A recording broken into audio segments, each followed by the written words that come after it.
Bukanada.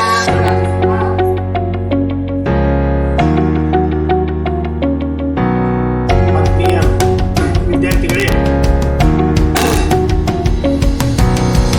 ಆತ್ಮೀಯ ವಿದ್ಯಾರ್ಥಿಗಳೇ, 8ನೇ ತರಗತಿಯ ಗಣಿತ ವಿಡಿಯೋ ಪಾಠಗಳಿಗೆ ತಮಗೆಲ್ಲ ಸ್ವಾಗತ.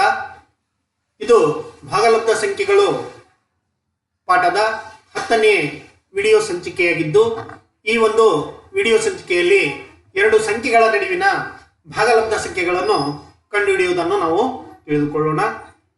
ವಿದ್ಯಾರ್ಥಿಗಳೇ, ಎರಡು ಸಂಖ್ಯೆಗಳ ನಡುವೆ ಎಷ್ಟು ಭಾಗಲಬ್ಧ ಸಂಖ್ಯೆಗಳಿರುತ್ತವೆ? Very good.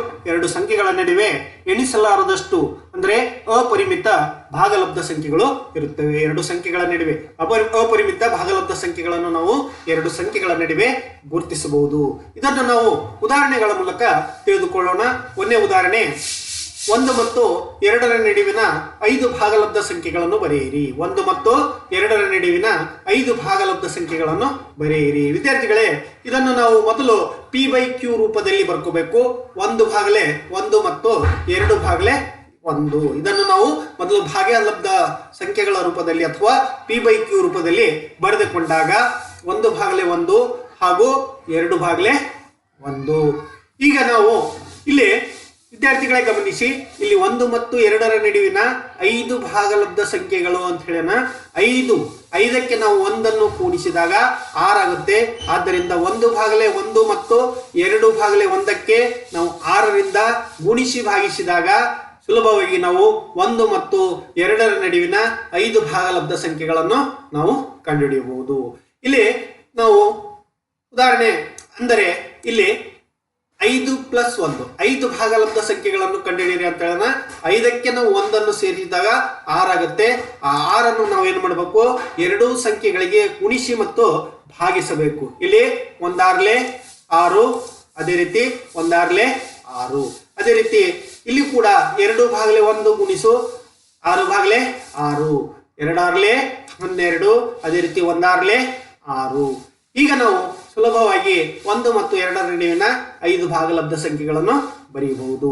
ಇಲ್ಲಿ ನಮಗೆ ಹೆಚ್ಚಿನ ಭಾಗಲಬ್ಧ ಸಂಖ್ಯೆಗಳು ಬೇಕಾಗಿದ್ದರೆ, ಅಂದರೆ 5ಕ್ಕಿಂತ ಹೆಚ್ಚಿನ ಬೇಕಾಗಿದ್ದರೆ ನಾವು ಇಲ್ಲಿ 10/10 ಅಂದರೆ 1ಕ್ಕೆ 10ರಿಂದ ಭಾಗಿಸಿ ಮತ್ತು ಗುಣಿಸಿದಾಗ ಇಲ್ಲಿ 9 ಭಾಗಲಬ್ಧ ಸಂಖ್ಯೆಗಳನ್ನು ನಾವು ಸುಲಭವಾಗಿ ಪಡೆಯಬಹುದು. ಅದೇ ರೀತಿ 100/100ಕ್ಕೂ 100 ಗುಣಿಸಿದಾಗ ಅಥವಾ ಭಾಗಿಸಿದಾಗ ಇಲ್ಲಿ ಸುಲಭವಾಗಿ 999 ಭಾಗಲಬ್ಧ ಸಂಖ್ಯೆಗಳನ್ನು ನಾವು ಸುಲಭವಾಗಿ ಪಡೆಯಬಹುದು. ಅಂದರೆ ಇಲ್ಲಿ 6/6 ಮತ್ತು 12/6ರ ನಡುವಿನ 5 ಭಾಗಲಬ್ಧ ಸಂಖ್ಯೆಗಳು 7/6, 8/6, 9/6, 10/6, 11/6. ಇದನ್ನು ನಾವು ಸಂಕ್ಷಿಪ್ತಗೊಳಿಸಿದಾಗ 1/6 ಅಂದರೆ 6/6 ಅಂದರೆ ಎಷ್ಟು? 1. ಅದೇ ರೀತಿ 7/6, 4/3, 3/2, 5/3, 11/6 ಮತ್ತು 2. ಇಲ್ಲಿ 1 ಮತ್ತು 2ರ ನಡುವಿನ 5 ಭಾಗಲಬ್ಧ ಸಂಖ್ಯೆಗಳು 7/6, 4/3, 3/2, 5/3, 11/6. ಇಲ್ಲಿ 7/7ಕ್ಕೆ 7/7, ಇಲ್ಲಿ 2/3 6, 2/4 8, 4/3, ಇಲ್ಲಿ 3/6, ಇಲ್ಲಿ 3/3 9, 3/2. ಈ ರೀತಿ ನಾವು ಸುಲಭವಾಗಿ ಎರಡು ಸಂಖ್ಯೆಗಳ ನಡುವಿನ ಭಾಗಲಬ್ಧ ಸಂಖ್ಯೆಗಳನ್ನು ಕಂಡು ಹಿಡಿಯಬಹುದು. ಇನ್ನು 2ನೇ ಉದಾಹರಣೆ, ಇಲ್ಲಿ ವಿರುದ್ಧ ಚಿಹ್ನೆ ಹೊಂದಿರುವ ಎರಡು ಸಂಖ್ಯೆಗಳ ನಡುವಿನ ಭಾಗಲಬ್ಧ ಸಂಖ್ಯೆಗಳನ್ನು ಕಂಡುಹಿಡಿಯುವುದು. ಇಲ್ಲಿ ಮೈನಸ್ ಚಿಹ್ನೆ ಇದೆ, ಇಲ್ಲಿ ಪ್ಲಸ್ ಚಿಹ್ನೆ ಇದೆ. ಅಂದ್ರೆ 2ನೇ ಉದಾಹರಣೆ, -2 ಮತ್ತು 1ರ ನಡುವಿನ 5 ಭಾಗಲಬ್ಧ ಸಂಖ್ಯೆಗಳನ್ನು ಬರೆಯಿರಿ. ಮೊದಲು -2 ಮತ್ತು 1ಅನ್ನು ನಾನು ಏನ್ ಮಾಡ್ತೀನಿ? ಭಾಗಲಬ್ಧ ರೂಪದಲ್ಲಿ ಅಂದರೆ P/Q ರೂಪದಲ್ಲಿ ಬರೆದುಕೊಳ್ಳುತ್ತೇನೆ. -2/1, 1/1. ಇದನ್ನು ನಾವು ಸಂಖ್ಯಾ ರೇಖೆ ಮೇಲೆ ಗಮನಿಸಿದಾಗ, ಅಂದರೆ ಇಲ್ಲಿ -2 ಮತ್ತು 1, -2 ಮತ್ತು 1ರ ನಡುವೆ ಎಷ್ಟು ಸಂಖ್ಯೆಗಳು ಬರ್ತವೆ? -1 0. ಅಂದ್ರೆ ಇಲ್ಲಿ 2 ಸಂಖ್ಯೆಗಳು ಬರುತ್ತವೆ. ಆದ್ದರಿಂದ ಈ 2 ಸಂಖ್ಯೆಗಳು ಅಂದ್ರೆ 2ರಿಂದ ನಾವು -2 ಮತ್ತು -1ಅನ್ನು ಗುಣಿಸಿದಾಗ ಮತ್ತು ಭಾಗಿಸಿದಾಗ ಬರುವಂತಹ ಸಂಖ್ಯೆಗಳೇ 5 ಭಾಗಲಬ್ಧ ಸಂಖ್ಯೆಗಳಾಗಿರುತ್ತವೆ. ಅಂದರೆ ಇಲ್ಲಿ ನಾವು -2/1ಕ್ಕೆ 2ರಿಂದ ಭಾಗಿಸಬೇಕು ಮತ್ತು ಗುಣಿಸಬೇಕು. -2 ಗುಂಡ್ಲೆ -2 ಭಾಗಲೆ 1 ಗುಣಿಸು 2 ಭಾಗಲೆ 2 ಸಮವಿದೆ. -2 4 -4 ಭಾಗಲೆ 2 1 2. ಅದೇ ರೀತಿ 1 ಭಾಗಲೆ 1ಕ್ಕೆ 2ರಿಂದ ಗುಣಿಸಿದಾಗ ಮತ್ತು ಭಾಗಿಸಿದಾಗ 2 2. ಅದೇ ರೀತಿ 2 2. ಇಲ್ಲಿ -4 ಭಾಗಲೆ 2 ಮತ್ತು 2 ಭಾಗಲೆ 2ರ ನಡುವಿನ 5 ಭಾಗಲಬ್ಧ ಸಂಖ್ಯೆಗಳನ್ನು ನಾವು ಸುಲಭವಾಗಿ ಬರೀಬಹುದು. ಆದ್ದರಿಂದ ಇಲ್ಲಿ -4/2. ಅದೇ ರೀತಿ 2 ಭಾಗಲೆ 2ರ ನಡುವಿನ 5 ಭಾಗಲಬ್ಧ ಸಂಖ್ಯೆಗಳು -3/2 -2/2 -1/2. ಅದೇ ರೀತಿ 0/2 ಮತ್ತು 1/2. ಇದನ್ನು ನಾವು ಇನ್ನೂ ಸಂಕ್ಷಿಪ್ತಗೊಳಿಸಿದಾಗ ಇಲ್ಲಿ 2/4 ಅಂದ್ರೆ -2 -3/2 2 ಇಲ್ಲಿ -1 -1/2 0/2 ಅಂದ್ರೆ 0. ಅದೇ ರೀತಿ 1/2 2/2 ಅಂದ್ರೆ ಇದರ ಅರ್ಥ 1. ಇಲ್ಲಿ -2 ಮತ್ತು 1ರ ನಡುವಿನ 5 ಭಾಗಲಬ್ಧ ಸಂಖ್ಯೆಗಳು -3/2 -1 -1/2 0 1/2. ಅದೇ ರೀತಿ ಮುಂದಿನ ಒಂದು ಉದಾಹರಣೆ, ಸಮಛೇದ ಹೊಂದಿದ 2 ಸಂಖ್ಯೆಗಳ ನಡುವಿನ ಭಾಗಲಬ್ಧ ಸಂಖ್ಯೆಗಳನ್ನು ಕಂಡುಹಿಡಿಯುವುದು. ಸಮಛೇದ ಹೊಂದಿದ 2 ಸಂಖ್ಯೆಗಳ ನಡುವಿನ ಭಾಗಲಬ್ಧ ಸಂಖ್ಯೆಗಳನ್ನು ಕಂಡುಹಿಡಿಯುವುದು. ಉದಾಹರಣೆ, ಇಲ್ಲಿ 5/3 ಮತ್ತು 2/3 ನಡುವಿನ 5 ಭಾಗಲಬ್ಧ ಸಂಖ್ಯೆಗಳನ್ನು ಕಂಡುಹಿಡಿಯಿರಿ, ಬರೆಯಿರಿ ಅಂತ ಹೇಳಿ. ಇಲ್ಲಿ 5/3 ಮತ್ತು 2/3 ನಾವು ಸೂಕ್ಷ್ಮವಾಗಿ ಗಮನಿಸಿದಾಗ ಛೇದ 2ರ ಛೇದ ಏನಾಗಿದೆ 3 ಆಗಿದೆ. 2ರ ಛೇದ 3 ಆಗಿದೆ. ಇಲ್ಲಿ ನೋಡಿ ಅಂಶದಲ್ಲಿ 5 ಮತ್ತು 3 2 ಇದೆ. 5 ಮತ್ತು 2ರ ನಡುವಿನ ಸಂಖ್ಯೆಗಳು ಯಾವ ಅಂದ್ರೆ 4 ಮತ್ತು 3. ಅಂದ್ರೆ ಎಷ್ಟು ಸಂಖ್ಯೆಗಳಿವೆ? 2 ಸಂಖ್ಯೆಗಳಿವೆ. 5 ಮತ್ತು 2ರ ನಡುವಿನ 2 ಸಂಖ್ಯೆಗಳಿವೆ. 4 ಮತ್ತು 3 ಎಂಬ 2 ಸಂಖ್ಯೆಗಳಿವೆ. 2ರಿಂದ ಆದ್ದರಿಂದ 5/3 ಮತ್ತು 2/3 ನಾನು 2ರಿಂದ ಭಾಗಿಸಿ ಮತ್ತು ಗುಣಿಸಿದಾಗ ಅಂದರೆ 5/3 ಗುಣಿಸು 2/2 ಸಮವಿದೆ 10/6. 10/6. ಅದೇ ರೀತಿ 2/3 ಗುಣಿಸು 2/2 ಸಮವಿದೆ 4/6. 4/6. ಈಗ 10/6 ಮತ್ತು 4/6 ನಡುವಿನ 5 ಭಾಗಲಬ್ಧ ಸಂಖ್ಯೆಗಳನ್ನು ನಾವು ಸುಲಭವಾಗಿ ಬರೀಬಹುದು. ಇಲ್ಲಿ 10/6 ಹಾಗೂ 4/6 ನಡುವಿನ 5 ಭಾಗಲಬ್ಧ ಸಂಖ್ಯೆಗಳು 9/6, 8/6, 7/6, 6/6 ಹಾಗೂ 5/6.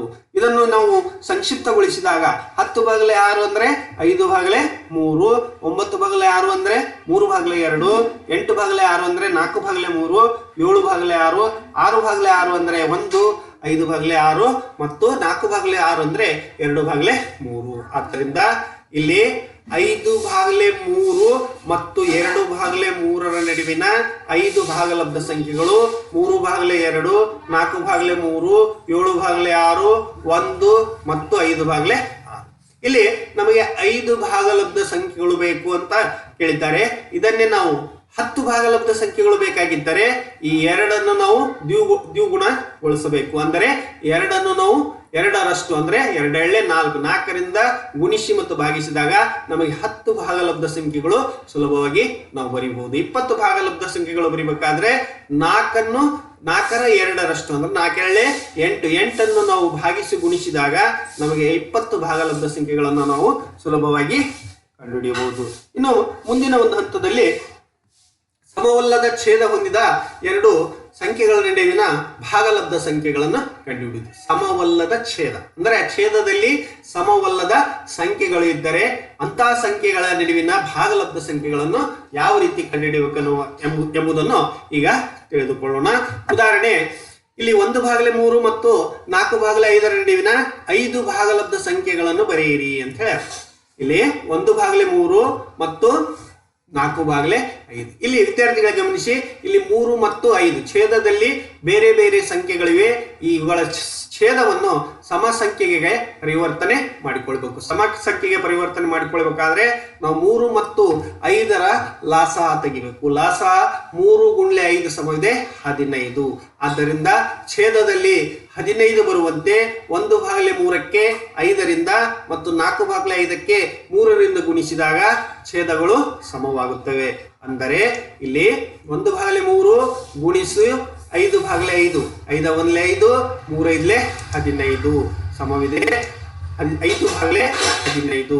ಅದೇ ರೀತಿ 4/5 ಗುಣಿಸು 3/3, ಇಲ್ಲಿ 4 3 12, 5 3 15, ಇಲ್ಲಿ 12/15. ವಿದ್ಯಾರ್ಥಿಗಳೇ ಇಲ್ಲಿ ಗಮನಿಸಿ, ಇಲ್ಲಿ ಛೇದ 15 ಇದೆ, ಇಲ್ಲಿ ಛೇದ 15 ಇದೆ. ಇದು ಸಮಛೇದ ಗಳನ್ನಾಗಿ ಪರಿವರ್ತಿಸಲಾಗಿದೆ. ಆದ್ದರಿಂದ 5/15 ಮತ್ತು 12/15ರ ನಡುವಿನ ಭಾಗಲಬ್ಧ ಸಂಖ್ಯೆಗಳನ್ನು ನಾವು ಸುಲಭವಾಗಿ ಬರೀಬಹುದು. ಅಂದರೆ 5/15 ಮತ್ತು 12/15ರ ನಡುವೆ ಬರುವಂತ ಸಂಖ್ಯೆಗಳು 6/15, 7/15, 8/15, 9/15, 10/15, 11/15. ಇಲ್ಲಿ ನಮಗೆ 6 ಸಂಖ್ಯೆಗಳು ಬಂದಿವೆ. ನಮಗೆ ಕೇಳಿದ್ದಷ್ಟು 5 ಸಂಖ್ಯೆಗಳು ಕೇಳಿದೆ. ಆದ್ದರಿಂದ 5 ಸಂಖ್ಯೆಗಳನ್ನು ಬರೆಯಲು ಕೇಳಿದ್ದಾರೆ. ಆದ್ದರಿಂದ ನಾವು ಕೇವಲ 5 ಸಂಖ್ಯೆಗಳನ್ನು ಮಾತ್ರ ಬರೆಯಬಹುದು. ಆದ್ದರಿಂದ ಇದನ್ನು ಇನ್ನೂ ಸಂಕ್ಷಿಪ್ತಗೊಳಿಸಿದಾಗ 5/15 ನಾವು 1/3, ಅದೇ ರೀತಿ 12/15 ನಾವು 4/15 ಅಂತ ಬರೀಬಹುದು. ಇವುಗಳ ಮಧ್ಯದಲ್ಲಿ ಬರುವಂತ 5 ಭಾಗಲಬ್ಧ ಸಂಖ್ಯೆಗಳು 2/5, 7/15, 8/15, 3/5, 2/3. ವಿದ್ಯಾರ್ಥಿಗಳೇ, ಇಲ್ಲಿಯವರೆಗೂ ನೀವು 2 ಸಂಖ್ಯೆಗಳ ನಡುವಿನ ಭಾಗಲಬ್ಧ ಸಂಖ್ಯೆಗಳನ್ನು ಯಾವ ರೀತಿ ಎಂಬುದನ್ನು ಸುಲಭವಾಗಿ ತಿಳಿದುಕೊಂಡಿದ್ದೀರಿ ಎಂದು ಭಾವಿಸುತ್ತಾ, ಈ ಹಿಂದಿನ ವಿಡಿಯೋಗಳನ್ನು ತಾವು ನೋಡಬೇಕಾಗಿದ್ದರೆ, ಭಾಗಲಬ್ಧ ಸಂಖ್ಯೆಗಳ ವಿಡಿಯೋಗಳನ್ನು ತಾವು ನೋಡಬೇಕಾಗಿದ್ದರೆ ಡಿಸ್ಕ್ರಿಪ್ಷನ್ ನಲ್ಲಿ ಅದರ ಲಿಂಕ್ ಅನ್ನು ಕೊಡಲಾಗಿದೆ. ಮುಂದಿನ ವಿಡಿಯೋ ಸಂಚಿಕೆಯೊಂದಿಗೆ ಮತ್ತೆ ಭೇಟಿಯಾಗೋಣ. ಧನ್ಯವಾದಗಳು.